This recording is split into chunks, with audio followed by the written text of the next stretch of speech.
Okay, guys, now I just want to go into some fights that we know are going to happen, and some fights I think should happen or could possibly happen.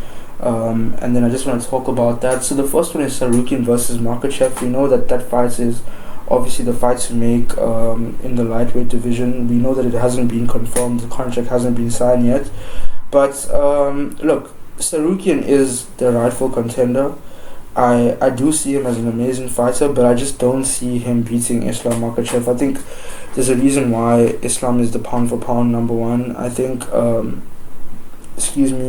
just looking at the level of competition he's beat, he's beat Charles Oliveira, he's beat fucking Dustin, he's beat fucking Alex Volkanovski, so many high level guys, Gaethje as well. So he's beat some high level guys, and I'm saying that, look, after this fight, yes, we know it's going to be probably a Charles Oliveira fight, but and that I would say would be a very exciting fight for Islam. I think that, honestly speaking, Charles Oliveira has a higher chance of causing an upset with Islam than Sarukian does, and that's the thing. If we have Charles Oliveira to show up for a Makachev fight, like how we know he can, I think he asked Makachev a lot of questions. I do think Makachev is Islam fucking Makachev, the pound for pound number one, but I think that's a more exciting fight that draws a lot of more pay-per-view buys, and stylistically is what the community would be after.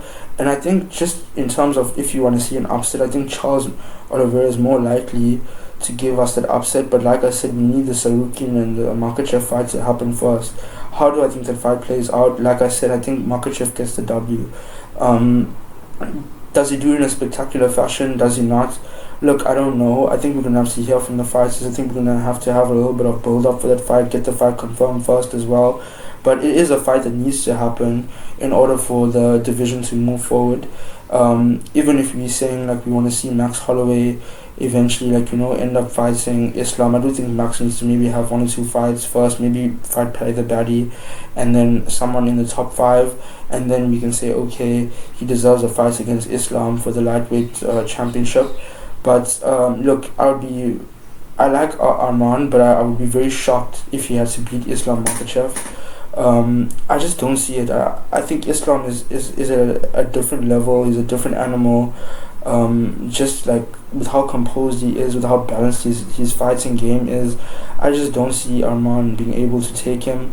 I want to say I wish I was wrong. I wish I was going to be wrong, or I could be wrong. But guys, I normally predict these things, and I don't see it.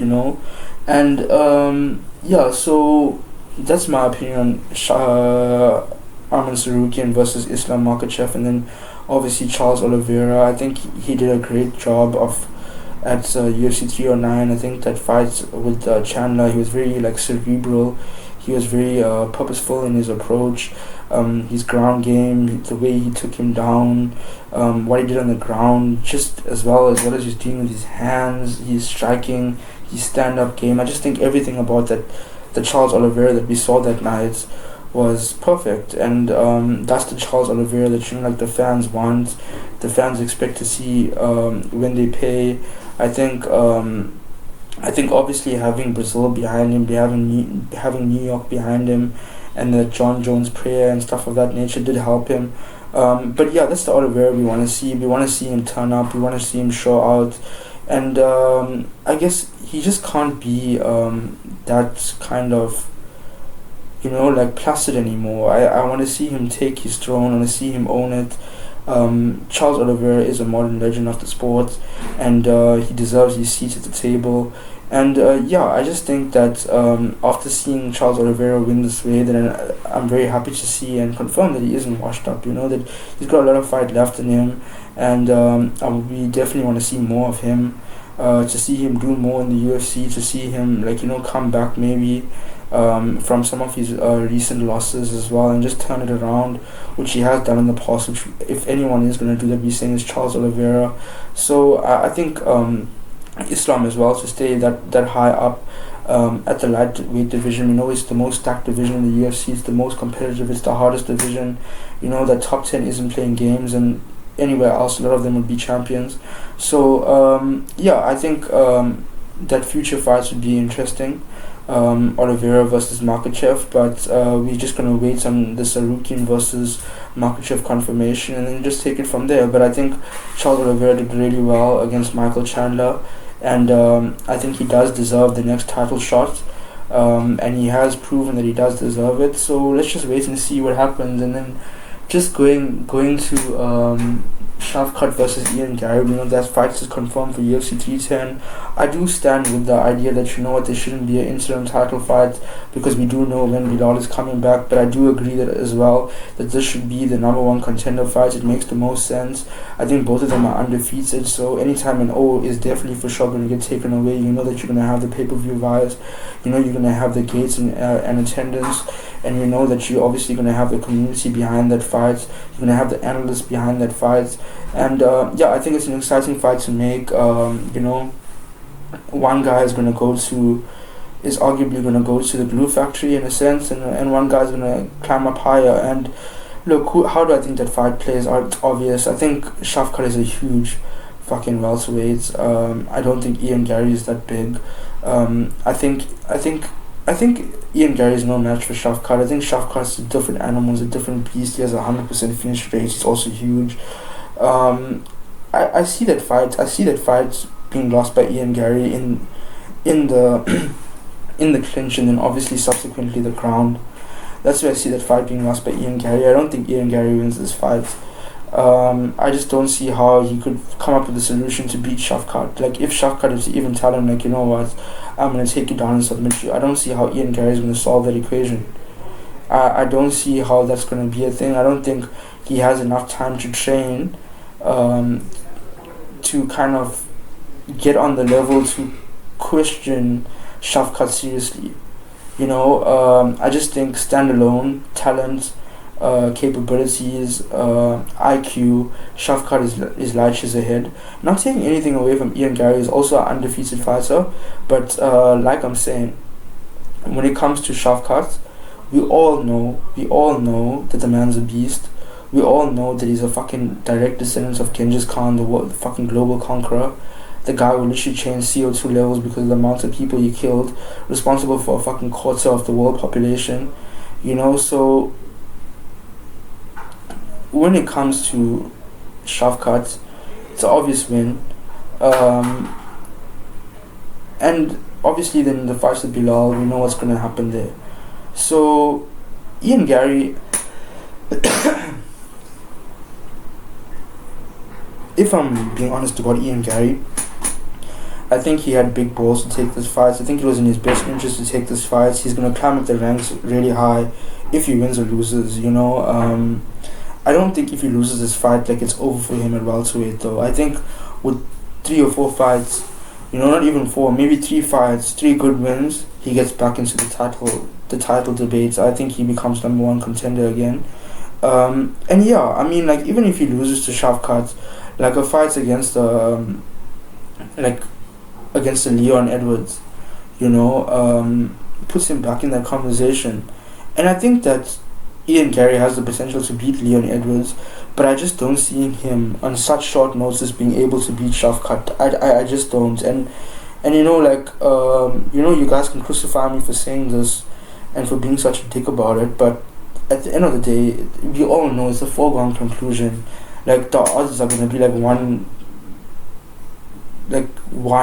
Literally, like, you're going to get your money back if you bet on Shavkat because it's like a foregone conclusion. So that's my opinion on Shavkat versus Ian Garry. And when it comes to UFC London as well, I think that, look, I don't know when it is in the calendar, but Max Holloway and Paddy the Baddy fight for the BMF, and then obviously if you can get John Jones and Tom Aspinall on that fight as the main event, presuming that obviously the Alex Pereira fight happens first, then that's an absolute heater for UFC London.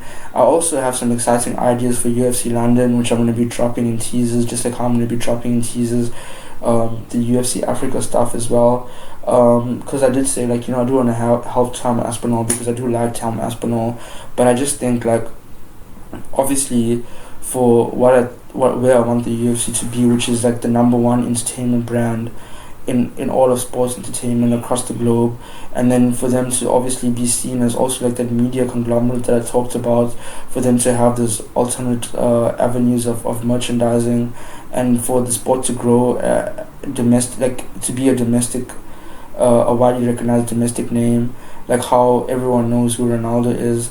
I want everyone to know who John Jones is, and like stuff of that nature. And if that's my plan for the UFC, so if the UFC is gonna go there, then we need to have certain fights and play the politics and kind of get what we want out of the equation and set the deck up and stack the deck up, because look, there's no other sport where where you get a percentage of the pay-per-view buys, but there's no other sport where, like, to give you an example, the Champions League or the La Liga is the organization, but then it's also the team, and then it's also the management of the players of that team, if that makes sense.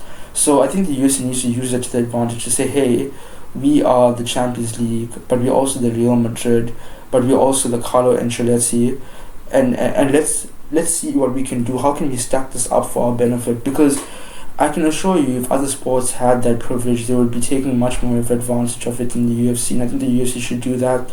So let's see what we can do with the UFC London card. Let's see what we can do with the UFC Africa card and the UFC Spain card. I also think, like, just for UFC Miami, I'm gonna throw it out there, like another, like a Masvidal versus Covington, man. I want to see that fight again. I know that they got a lot of shit to always talk about each other, and I want to have like that OG fight with Jorge Masvidal while he's still old enough to fight, and it's something for the old fans. It's something for the guys who remember Masvidal fighting in the backyard.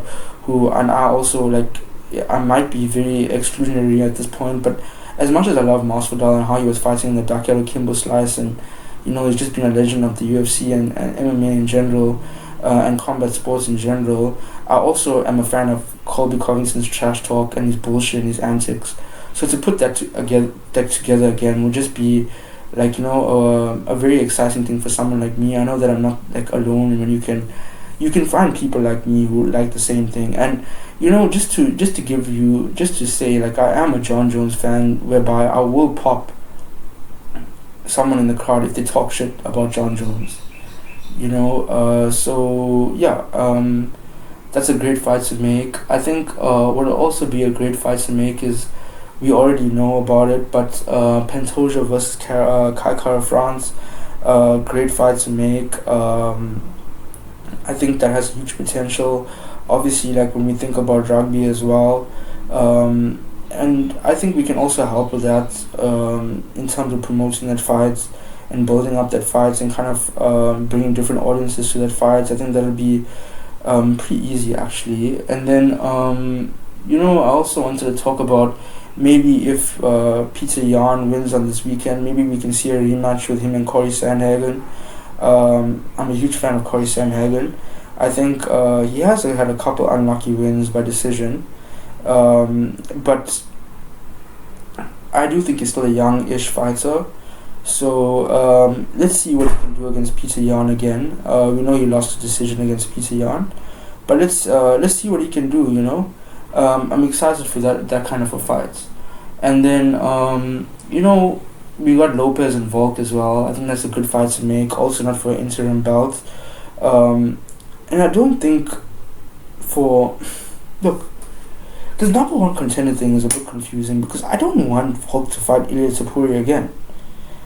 So for me to say Lopez and Volk should fight and that should be for the number one contender, if Volk fucking wins and he fights Ilia Topuria again, it's like, I'm tired of seeing, and I like Volk, he's a nice guy, he's a great guy, in and out of the ring. But I don't want to see Volk fight for the featherweight fucking championship again. Like, it's been happening for so many years that it's like every time you watch a featherweight fight, it's Volk, and it's boring. It's really boring. He's lost to Ilia Topuria. I think the division needs to move on. I think Volk needs to fight a couple guys, maybe 2 guys again, get that hype up, get those wins up, because he's lost to Ilia Topuria and he's lost to Makachev, guys. Like, come on now. And it's not like the UFC owes him thing. I don't believe in that hypocrisy, which I went into. The UFC is not a socialist fucking run organization where like all the fighters socialize and unionize and then pickets and then like fucking try and twist Dana's arm into giving them what they want. Excuse me, you know what I'm saying? So I want to see Lopez fight Volk, but I don't want to see it be like if Volk wins and he's a number one contender for the championship, because it can't be that. If Lopez wins, sure, but it can't be that if Volk like fights fucking Diego Lopez and wins. Like, I don't want to see that. I think someone else deserves a title fight against Ilya Topuria, someone who hasn't been like on the, you know, like constantly like been doing okay, you know. He's kind of been doing okay, but he hasn't necessarily like you know, like done what Volk has done, and I think a good person for that is Yair Rodriguez. You know, I think Yair Rodriguez has excellent he has excellent stand up. You know, his karate, his taekwondo, his kickboxing. He's got a bit of a ground game as well, a very unique striking style. I think that would be a good fight to have for Ilya Topuria. If you're saying, like, you know, that should be the next contender, would be Yair Rodriguez. You know, he didn't do that well against Volkanovski, but that's what I'm saying. That's the type of fight that needs to happen at featherweights. Like, for us to say, okay, this guy didn't do well against Volkanovski, maybe he was unlucky, let's give him a chance against Ilya Topuria, and let's let Volk fight Lopez, and if he wins, okay, let's let him fight someone else, and if he wins, okay, let's give him a rematch. But not just straight away, because, you know, Volk doesn't own the featherweight division. He's done well, yes, but he doesn't own the featherweight division. People don't owe him anything. The UFC doesn't owe him anything. He got paid and well compensated for all his fights, and there's no contract that's been signed. And yeah, I just like to see him win a couple more before he gets a rematch, and not just get guaranteed a rematch. I think the UFC is not a socialist organization, so seeing analysts and fighters unionize is just a bit gay, if you ask me, you know.